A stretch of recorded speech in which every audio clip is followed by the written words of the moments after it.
Angst. Drama? Why do readers love it? Well, of course, I can't speak for everybody, but I sure can tell you why I love it. I'm so bad I'll just be watching or reading a story, and if everything's going well for too long, I wonder, so when's somebody gonna die? I promise that in real life I do not do this. I like peace in the actual world. In any fictional world, peace to me means one of two things. It's either the prelude to something horrible that's about to happen, or telling me that the story is over. Therefore, here are some reasons that I personally think the angst readers love drama. Let's hop into reason number one. Character growth. It's sort of like in real life. No, remember I said I didn't crave death in real life. That hasn't changed.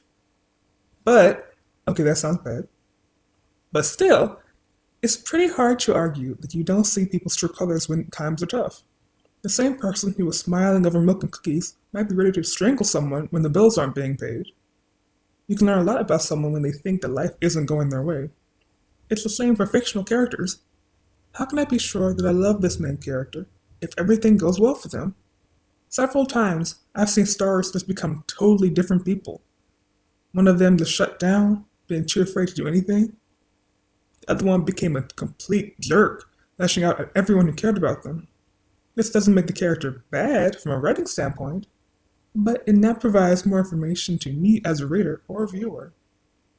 I know what they're like when they're happy, and what they're like when things aren't going their way. Especially if the story is one where characters endure a lot of changes, it can be fun to see how someone reacts to a situation in book 5 compared to book 1. Maybe they handle it way better, or maybe they handle it way worse. Either way, it's fascinating. Another reason, to fight off boredom. Yeah, I touched on this part earlier, but it remains true. When there's no angst, nothing's happening. Angst essentially pushes the plot forward in my eyes. The characters have to do this because otherwise, insert angsty reason. If there's none of that, then why does any of this have to happen? If there are no stakes, then why should I even care? Of course, there's a place for cozy fiction.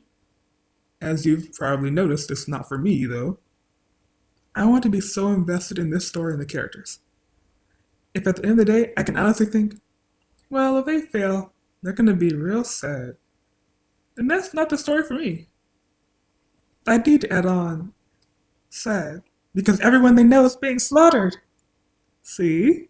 Now that's something I'd be interested in. You should absolutely be sad about that. Poor characters.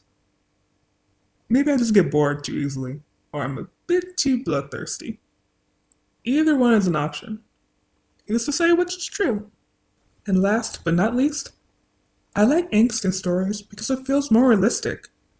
Even beyond the characters getting to grow and me not being bored, it's just very unrealistic if nothing bad ever happens. Of course, the level of angst will also change how realistic the story is. Someone might not have the absolute worst luck of anyone in existence, but people do tend to have rough days from time to time. It's not that every time you step your toe, you want the character to get pushed in front of traffic, but it can sort of feel like a slap in the face sometimes when there are struggles in your own life, and this character is constantly living the best life ever. What gives? Want to share some of that good luck? No? Well, maybe you should. So those are some reasons that I love angst. While I have it here, I've also got some recommendations for books with angst. We have Residual Hate, Sisters of Vipers, and Tangled Wires. These are all from the community, our Tumblr bookstore. Also, if you want a free EPUB for part 1 of an angsty trilogy, the sign-up sheet is below. By the time this video comes out, I'll officially be sending those. So get your digital copy now. Like I said, it's free. Literally won't cost you anything but time. And if you love the story, then hey, you can continue it on Kindle Unlimited or Amazon. With that, I hope that you like, comment, and subscribe. I'm going to be doing the author portion of this angsty topic next time, so I'll see you then.